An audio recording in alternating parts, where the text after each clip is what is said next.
เพร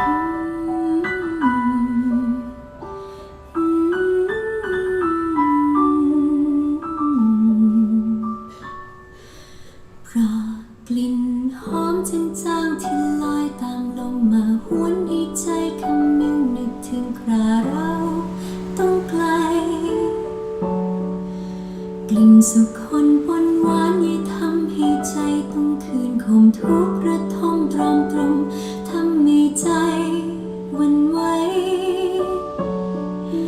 หากการพบรักจะต้องเคียงคู่ข้างเคียงกับการร่ำลา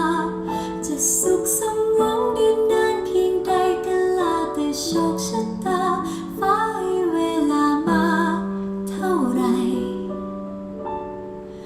และมันจะยาวนานเท่าไรกลิ่นดอกไม้ลันทมเจ้าหอมรื่นรมเคยชื่นเคยชมดองดมให้ชื่นใจมาบัดนี้ตัวเจ้าร่วงโรยมีโชยกลิ่นหอมกลิ่นขาวมัวมองตรมตรอมเหี่ยวโรยเรื่องไปจากเคยงามกลายเป็นความสามที่ไม่จีรังหรือไร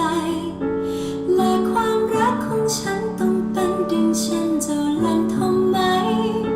หากขัดขืนไม่ให้เวลาพัดพาสิ่งแปรผันไปฉันจะทำดีนานเท่าไรแต่ฉันต้อง